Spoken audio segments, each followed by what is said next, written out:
Yes బండా రామ్మోహన్ రావు గారు, BRS పార్టీకి గల్లీలో టెలిఫోన్ ట్యాపింగ్ కేసు, ఢిల్లీలో లిక్కర్ స్కామ్, రెండు కేసులతో పార్టీ మనుగడ ప్రశ్నార్థకంగా మారింది. ఇప్పుడున్న పరిస్థితులలో పార్టీకి ఆల్టర్నేటివ్ రిఫార్మ్స్ ఏముంటాయండి?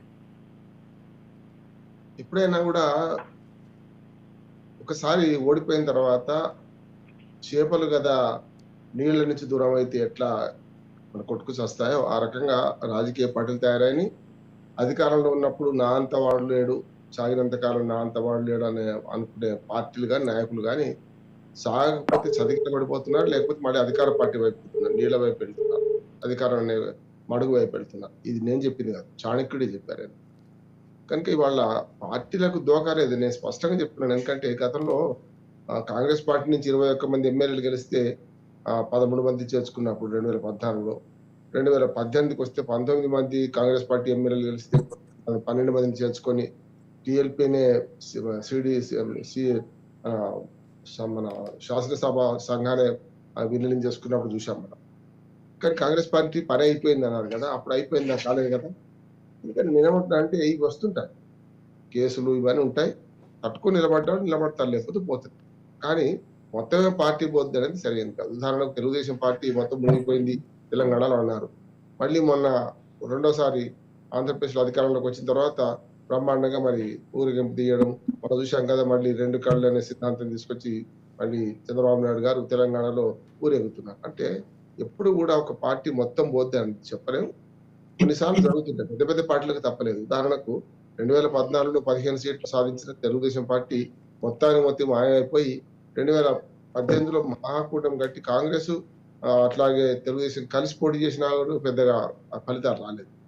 కనుక అట్లా చూసుకుంటే మళ్ళీ ఇప్పుడు తెలుగుదేశం పార్టీ మరి మనుగడలోకి వస్తుందంటున్నారు. అందుకని ఎప్పుడు కూడా ఏ పార్టీ పోదు.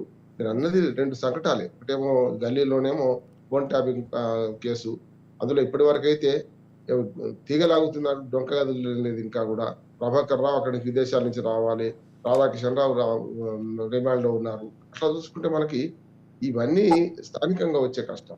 ఇక మనకు లిక్కర్ కేసులు అంటారా, ఇటీవలనే బెయిల్ విషయంలో మనకు ఏదైతే క్రిమినల్ లాస్ ఏవైతే 3 ఉన్నాయి కదా, మనకు ఐపీసీ భారతీయ న్యాయ సంహిత 2023 వచ్చింది.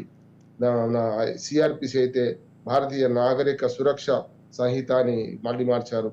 అట్లాగే మనకు సాక్ష్య చట్టం, భారతీయ సాక్ష్య చట్టంలో భారతీయ సాక్ష్య అభినయం అని మార్చారు. ఇందులో ఎప్పుడైతే బెయిల్ విషయంలో కొంతవరకు కస్టడీ బెయిల్ విషయంలో చాలా వరకు కొన్ని మార్పులు వచ్చాయి కొత్తగా. యాక్చువల్గా పాత సెక్షన్ 162(2) బదులు ఇవాళ కొత్త సెక్షన్ ఇందులో చేర్చారు. ఇందులో గతంలో రిమాండ్ విధించే అధికారం, రిమాండ్ కోరే అధికారం పోలీసులకు మొదలు అరెస్ట్ అయిన 15 రోజుల లోపలనే ఉండే, 2 వారాల లోపలనే ఉండే. ఆ తర్వాత 3 నెలల లోపు కనుక ఛార్జ్ షీట్ వేయకపోతే, 90 డేస్ లోపల ఛార్జ్ షీట్ వేయకపోతే బెయిల్ ఆటోమేటిక్ గా పొందే హక్కు ఉంటుంది. కానీ అన్నిట్లో లేదు. బెయిల్ అనేది వ్యక్తి స్వేచ్ఛను నియంత్రించేది కనుక, మనం సరిదిద్దేది కనుక వ్యక్తి స్వేచ్ఛ ఎప్పుడైనా ఉండాలి, మానవ హక్కులు ఉండాలని చెప్పి దానికి బ్రిటిష్ వాళ్ళ కాలంలోనే అది పెట్టారు. 90 డేస్ దాన్ని ఏం చేశారంటే ఇప్పుడు పోలీస్ కస్టడీలో కొత్తగా మార్పు ఏం చేశారంటే 15 రోజుల లోపల కాదు, మొదలు 60 రోజులకు కోరవచ్చు, ఒక దిశలో 90 రోజుల లోపల కూడా మళ్ళీ ఒకసారి పోలీస్ కస్టడీ. అంటే దర్యాప్తు పూర్తి కాకపోతే ఆ దర్యాప్తు పూర్తి చేయడానికి వీలుగా గతంలో ఉన్న లిమిటేషన్ ను దాటి 90 రోజులు వాడు పొడిగించారు. దాన్ని మేమందరం కూడా, అంటే ముఖ్యంగా ఈ పోలీస్ కస్టడీ అనే దాన్ని రోజులు పెంచడం, 90 రోజుల వరకు పెంచడం సరైనది కాదంటున్నాం. ఇక ఏదైతే దర్యాప్తు పూర్తి కాలేదో మరి అవసరమైంది కదా అనే వాదన పోలీసులు వివరిస్తున్నారు.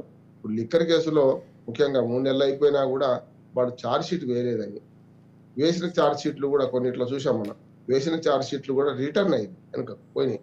అంటే చాలా సార్లు మనకు కోర్టులో ఛార్జ్ షీట్ వేస్తే సాంకేతిక కారణాలకు కూడా తిరస్కరించవచ్చు. దర్యాప్తు పూర్తయినా మేము ఛార్జ్ షీట్ వేసినా సరైన విధంగా దాంట్లో కొంత లోపాలు ఉన్నాయని తిరిగి పంపింది కనుక కోర్టు ఇప్పుడు బెయిల్ ఇవ్వద్దని చెప్పి చాలా కేసుల్లో వాదించిన సందర్భాలు ఉన్నాయి.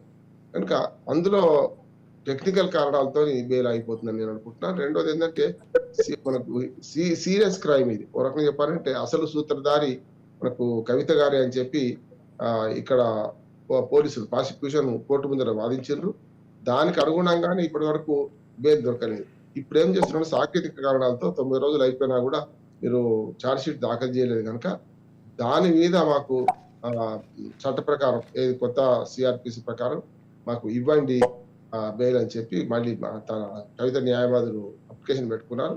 Yes, దీనిలో కోర్టు తీర్పు మేము ఒక మాట చెప్తారు శ్రీశైలం గారు. ప్లీజ్. న్యాయవాదులు మేము చేసేది ఏంటంటే, ఇప్పుడు డాక్టర్ అయితే తనే సొంతంగా ఆపరేషన్ చేయగలుగుతారు, తన మేధస్సులు ఉపయోగించుకో. వకీలు ఏం చేయగలుగుతారు, మేము ఉన్న చట్టాన్ని ఇప్పుడు ఆయన చేతిలో ఉన్నది, ఈ చట్టాన్ని చూపించి మేము బెయిల్ దీనిలో నిబంధనలు అనుసరించి బెయిల్ అడుగుతాం. కానీ అక్కడ కూర్చున్న న్యాయమూర్తి కదా ఉన్నాడు అన్నవాడు, సంతకం పెట్టేది ఆయన, మేం కాదు, ఆయన ఆమె, అక్కడ ఎవరుంటే వాడు. అంటే న్యాయస్థానం తీర్పు కట్టుబడి ఉండాల్సి వస్తుంది ఎవరైనా కనుక. అంటే మేము కేవలం మా క్లయింట్ తరఫున వాదించే వరకే మా పని. సమర్థవంతంగా వాదించిన సీనియర్ అడ్వకేట్ కూడా ఒక్కోసారి బెయిల్ రాకపోవచ్చు, ఏది వాదించితే తన క్లయింట్ కు. ఒక్కోసారి జూనియర్ అడ్వకేట్ వాదించినా కూడా అక్కడ మూడ్ బట్టి, అంటే మేడప్ మైండ్ తో లేకపోతే మేజిస్ట్రేట్లు కానీ ముఖ్యంగా న్యాయమూర్తులు కానీ దాన్ని తన విచక్షణ అధికారాన్ని ఉపయోగించుకుని బెయిల్ ఇవ్వచ్చు. కనుక దీన్ని అట్లా చూడాలి తప్ప ఇక్కడ కవిత కేసా, రామ్మోహన్ రావు కేసా, నిహారిక కేసా ఎవరైనా సమస్య లేదు. దాన్ని అక్కడ ఏ కేసు ఆ కేసు ప్రత్యేకం, ఏ కేసులో ఆ కేసులో న్యాయమూర్తి తీర్పే అంతిమం వస్తుంది. అది ఒక తప్పుగా వస్తే, వ్యతిరేకంగా వస్తే హైకోర్టుకి వెళ్తాం. ఇప్పుడు అదే జరుగుతుంది. ఒకవేళ బెయిల్ పిటిషన్ ఇక్కడ రద్దు అయితే, రాకపోతే, బెయిల్ రాకపోతే హైకోర్టుకు వెళ్లే ప్రయత్నం చేస్తారు.